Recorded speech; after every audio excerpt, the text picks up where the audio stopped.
Welcome everybody to the next episode of the Cannabis Review.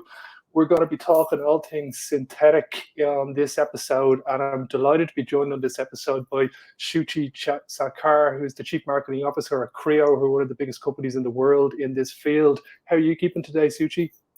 Doing well, and great to chat with you.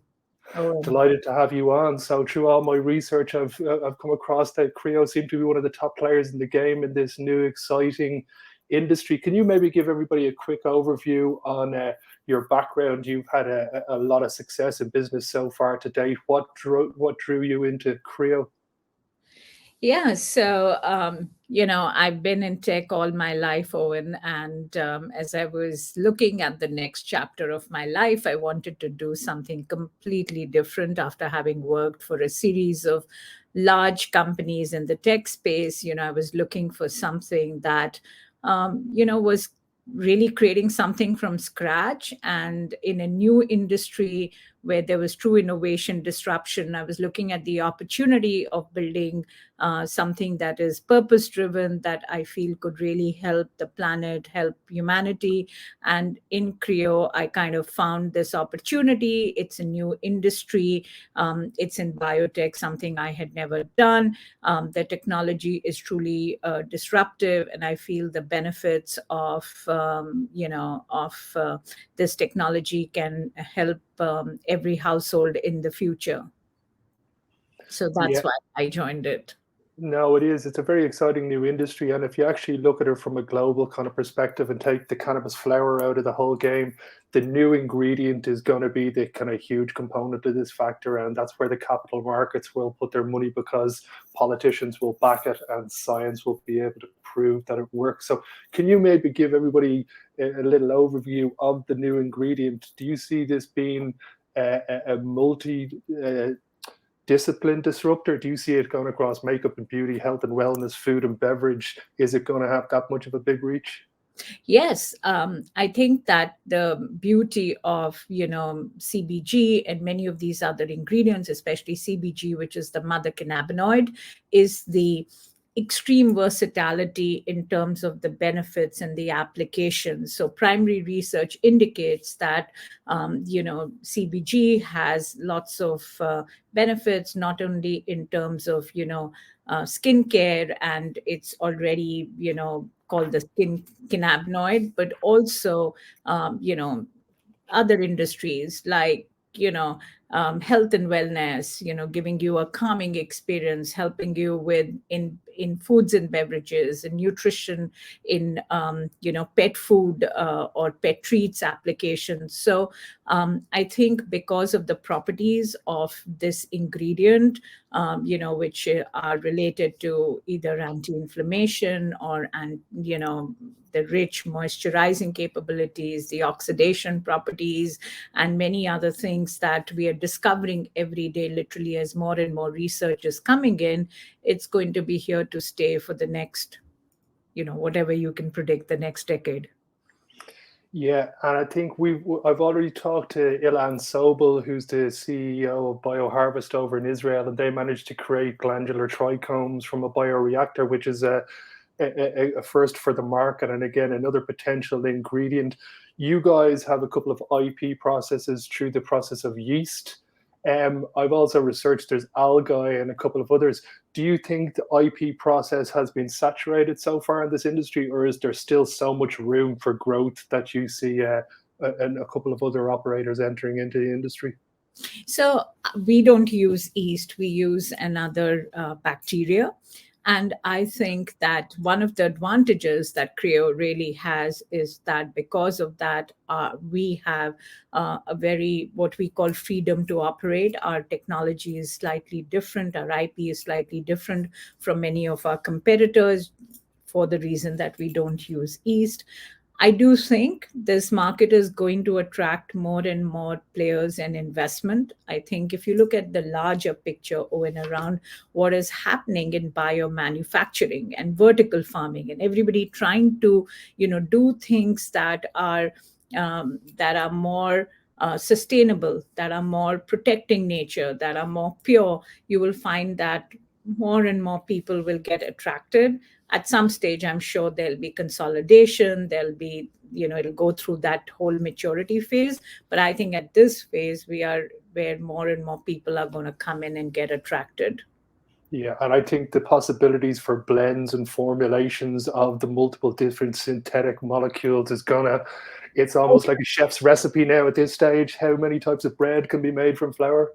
Correct. Absolutely. I think that in the next few years, you're going to see a lot of combinations, people combining different kinds of cannabinoids, people combining different kinds of compounds with cannabinoids, other ingredients with cannabinoids. You'll see such a fusion, I don't know, tomorrow you could think of, fish oil with cannabinoids or something else with cannabinoids. So it's going to be a lot of fusion, a lot of customization and personalization. I think, more and more consumers are wanting things that are customized for them. And so, variants and different kinds of new innovations and formulations, that's going to happen in the next few years. I think you want some few big brands to take that leap of faith and, start investing more in the research side of this category as well. And then it's all ready to take off already. Yeah, agreed. I think we're only at the starting stones of what will actually be the biggest generator of capital in coming from the cannabis industry. I want to move on to the next topic, and it's something you're an expert on, and it's marketing, modern day marketing for firms in this sector. Do you find it restrictive, or are there specific innovative ways that you can bring your brand to market that don't cross over any of the, let's say, online digital rules that are happening? Yeah, I think for us, because we don't specifically do THC, it's been a bit easier. It was an exercise, to be honest. I mean, when we started advertising, whatever it was, all the social platforms and channels were not very open to, us doing any kind of content or paid, especially.